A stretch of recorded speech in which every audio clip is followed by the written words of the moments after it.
Yes, now, ladies and gentlemen, welcome back to the Thomas Fans YouTube channel. Let's talk NXT this week. I'm a bit late on this video, I'll be honest. But you've heard this excuse a million times. Sometimes it's just gonna be late, so that is what it is. I don't like to go through things in order in case I miss things out, so I'm just gonna go through division, superstar, and themes and feuds we've been following over the last couple of weeks and kind of address what happened throughout them different things. So, the NXT Championship, let's start there. Last week, we saw Joe Hendry win the championship in that 7-man ladder match. In my opinion, the wrong decision. In that match, out of who was in that match, I probably would have liked to seen, well, it made the most sense to have Ricky Sainz. I don't think a lot of the people in that match were really compatible to win it anyway. So most likely Ricky Sainz. Joe Hendry just seemed like, it doesn't seem like the right option. It seems forced. He's not had the right hype recently. They've missed the ball. They've missed the opportunity for Joe Hendry, I think. I think when his popularity was around, that was your opportunity. I know he wasn't probably in NXT, so fair enough. But at the same time, like, people have come to realise that Joe Hendry is nothing more than a gimmick song. Like, in the ring, he ain't really that good. On the mic, he's decent. I'll give him that. But in the ring, like, you know, he's nothing special. But he came out to do his victory speech, and out came the Vanity Project, who obviously tried to take him out before the match. And they admitted to it this time, and then they all start beating him up. And eventually it meant we'll get Jackson Drake, the Evolve champion, challenging for the NXT title that night on NXT, which is a mental match, by the way. And it didn't even happen in the main event. It happened in the middle of the show, in the mid-card. What? Like, I understand you have a big feud building for the main event, but at the same time, that's the NXT title. That is your most prized possession. That, if defended on the show, should be in the main event, and it wasn't. And I mean, I'm not going to comment too much on the match, but because I was just kind of passively watching the matches, but I was listening to the segments. Obviously, Joe Hendry retained, but right after the match, he got attacked by Ricky Sainz, who I can imagine is probably going to be his first challenger. I might even take the title off him. Who knows? But I think with Obat, Trick, and Javon all moving up at once, they kind of just lost all their stars. And, like, they've got a couple, but they're just not in the NXT title division, like Ethan Page, like Tony D'Angelo, you know. So Ricky Sainz and Joe Hendry's going to have to be the path they're going to have to go down for a couple of weeks or months maybe until they've built someone else in a different way. And speaking of stars like Tony D'Angelo, I mean, last week he called out Dark State. This week Dark State came out to give their response. But obviously with Dark State having the NXT tag team titles, they were aware of all the chaos around the NXT tag team division last week as well. So they called out the Culling and everyone else. And the Culling was there. They appeared on that ramp stage thing to address Dark State. Dark State music hit, like, you know, when the lights go out and they start attacking people, but Dark State was obviously in the ring, so it couldn't have been Dark State. Of course it wasn't. It was OTM.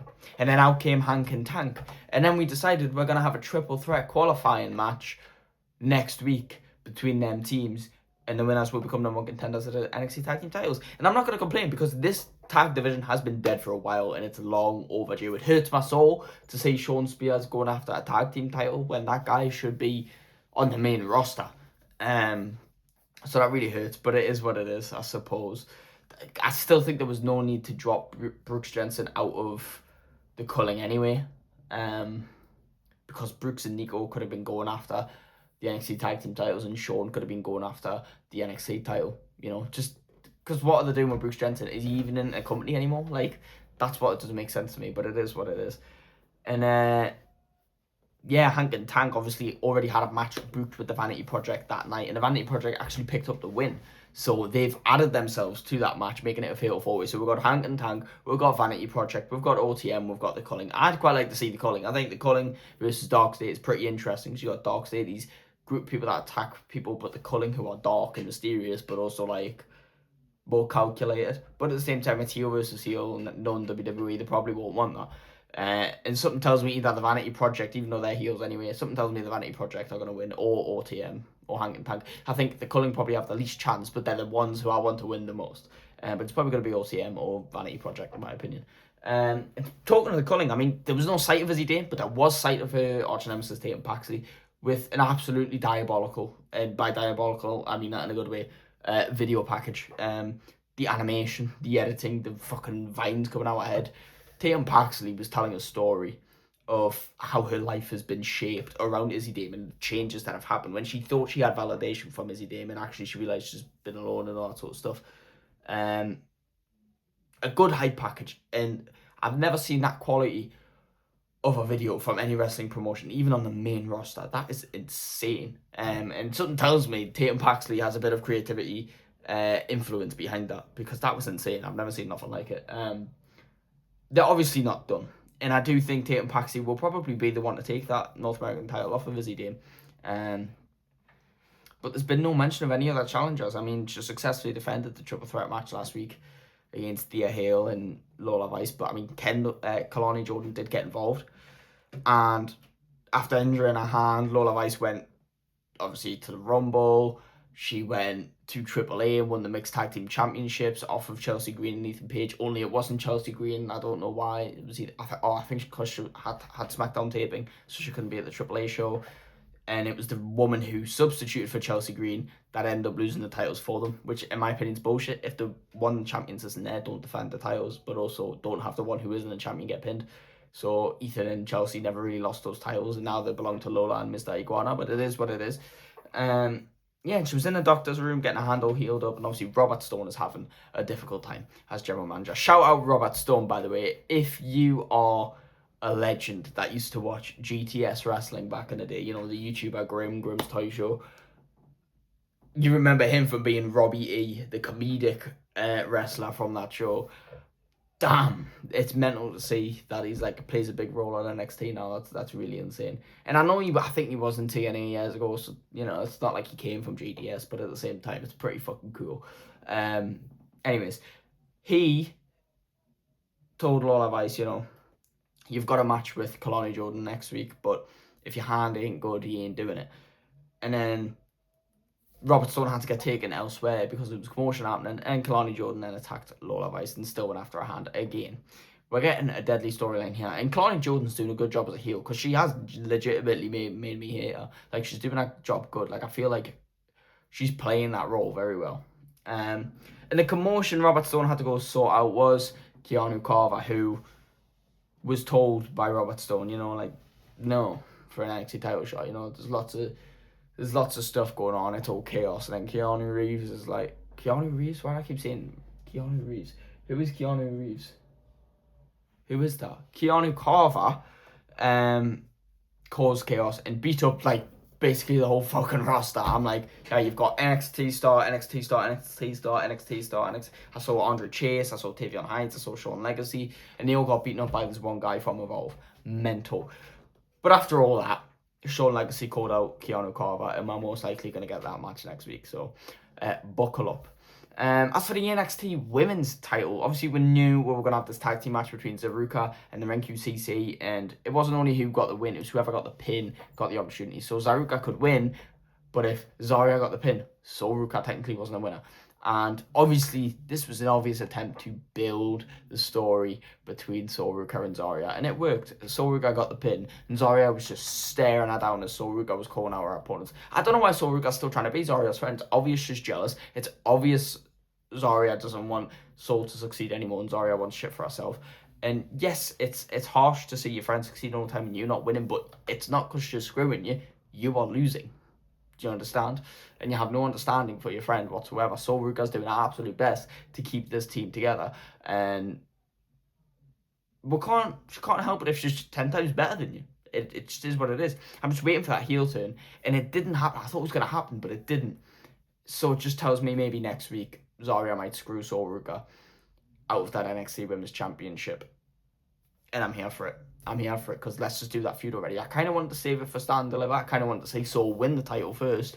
Maybe she might win the title off of JC Jane, and then Zarya attacks that, and then we'll build it up all the way up until Stand and Deliver, and we'll get that fight. We'll get that match. I'm here for that as well. So that'll be exciting, and that's next week as well. We had the other first round match for the Speed Tournament last week.